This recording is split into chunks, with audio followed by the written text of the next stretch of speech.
Salut à tous, j'espère que vous allez bien. Bienvenue dans un nouveau point lecture. On commence avec L'appel de l'ange de Yu Musso. Vous allez vous dire que je vous présente à chaque vidéo des Musso, que je vais vous présenter plus que ça. Mais non, c'est pas vrai. Vous inquiétez pas, il y aura plein d'autres styles qui arriveront. Donc ici, L'appel de l'ange de Yu Musso, publié chez Pocket. C'est l'histoire de Madeline et Jonathan qui vont se bousculer à l'aéroport Kennedy de New York et dans la confusion échanger leur téléphone portable, sauf que quand ils vont se rendre compte de l'erreur, ils seront déjà à 10 000 km vu que l'un habite à Paris et l'autre à San Francisco. Donc en attendant, qu'est-ce qu'ils feront? Eh bien, ils fouilleront chacun le téléphone l'un de l'autre pour découvrir un peu leur vie. Et parmi cette fouille, ils vont découvrir un secret qui pensait enfoui à jamais et qui les lie, eux deux, d'une certaine manière. J'ai trouvé cette histoire un peu... comment dire? C'était une bonne lecture en soi, même si je ne m'attendais pas à ce qu'elle prenne cette fin-là. Je suis plutôt déçue. Je pensais que ce serait vraiment plus romantique, mais en fait pas tant que ça. On passe assez vite, je trouve, du romantique au policier, ce qui me décevait un peu dans cette histoire. Certains passages un peu, comment dire, un peu trash vers la fin qui m'ont déçue. Donc pour moi, c'est pas un coup de cœur, un peu déçu. Première lecture de Musso que je trouve pas forcément à mon goût, mais bon, il en faut un peu pour tous les goûts. Mais du coup, ouais, globalement, pas une si bonne lecture que ça. Après, Madeline est flic, donc vous me direz, c'est normal de... Bah, c'est normal d'entrer dans l'univers policier et tout, mais je sais pas, je m'attendais à autre chose.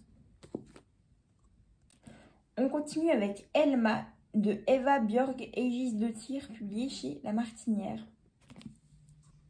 On va donc suivre cette jeune enquêtrice Elma qui revient après 20 ans d'absence dans sa ville natale suite à une rupture assez douloureuse. Elle va donc intégrer une nouvelle brigade de police là où elle habite et un jour va devoir enquêter sur le meurtre d'un corps mystérieusement noyé, sauf que l'autopsie écarte toute possibilité de mort accidentelle. Et c'est là qu'elle va devoir commencer à creuser pour découvrir le fin mot de l'histoire et qu'est-ce qu'on a bien voulu pouvoir faire à cette femme retrouvée décédée qui pourtant avait l'air de quelqu'un sans vraiment d'histoire. J'ai trouvé cette histoire vraiment géniale. Pour un premier bouquin policier, j'ai eu beaucoup de plaisir à lire, j'y ai pris du temps, mais c'était pas forcément parce qu'il me plaisait pas, simplement parce que je faisais d'autres choses à côté. Mais j'ai trouvé vraiment super sympa. Au-delà des noms qui étaient très compliqués à lire, que ce soit à voix haute ou dans ma tête, la plume, j'ai trouvé hyper fluide. On a vraiment envie de savoir du début à la fin ce qui va s'y passer. Et ce que je trouvais assez marrant, c'est que paradoxalement, pendant que je lisais ce bouquin, j'étais aussi en train de regarder ce que je regarde toujours actuellement, la série Castle.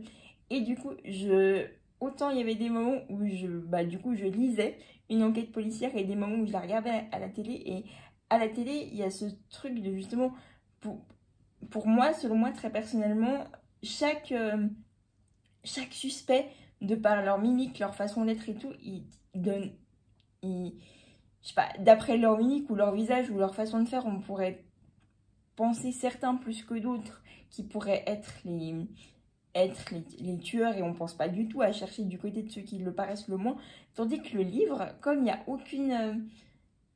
aucun autre visage, aucune autre expression à part celles qu'on s'imagine ou celles qui sont décrites, j'avais vraiment l'impression que tout le monde dans l'entourage de cette personne qui avait été retrouvée morte, tout le monde avait pu la tuer. Et vraiment, quand j'ai su la fin, j'étais vraiment estomaquée par la fin à laquelle je ne m'attendais pas. Donc j'ai vraiment adoré.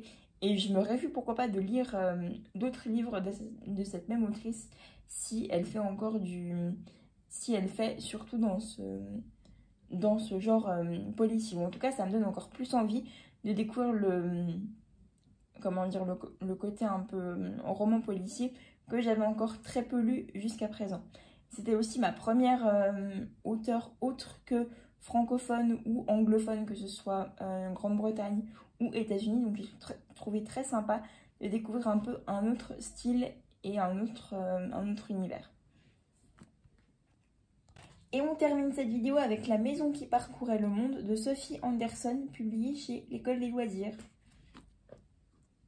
C'est l'histoire de Marinka qui vit avec sa grand-mère dans une maison aux pattes de poulet. Pourquoi une maison aux pattes de poulet? Eh bien parce que sa grand-mère est une yaga, elle est gardienne des morts et les aide à traverser la porte entre notre monde et le monde de l'au-delà.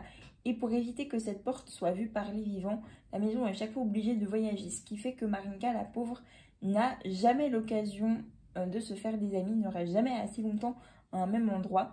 Elle est censée succéder à sa grand-mère le jour où celle-ci partira, mais n'a aucune envie d'un monde comme ça, où elle a passé déjà sa vie à ne côtoyer que sa grand-mère, son animal de compagnie Jack, qui est un oiseau, et finalement que des morts à chaque cérémonie de départ.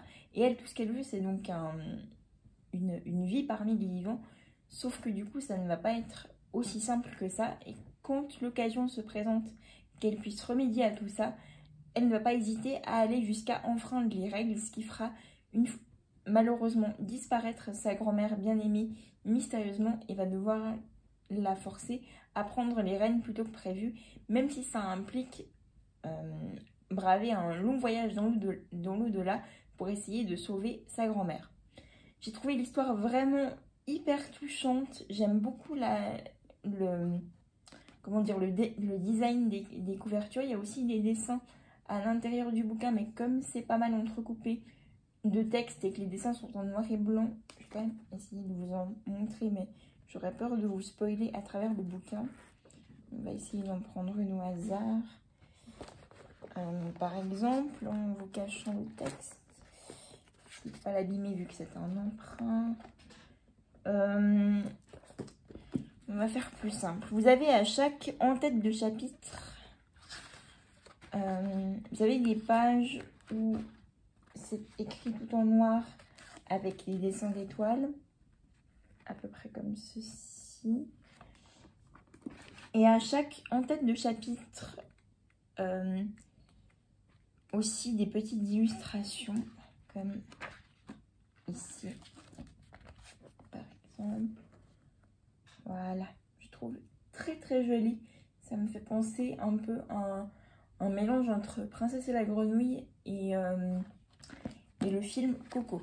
Et le film Disney Coco, j'ai trouvé que la mort était amenée, parce que c'est quand même le sujet principal de cette histoire au début qui me faisait assez peur, même si j'avais adoré au premier abord le résumé et évidemment les dessins sur la couverture. J'ai trouvé que la mort était amenée de manière très, très douce, que ça m'aidait bien à relativiser en fait quelque part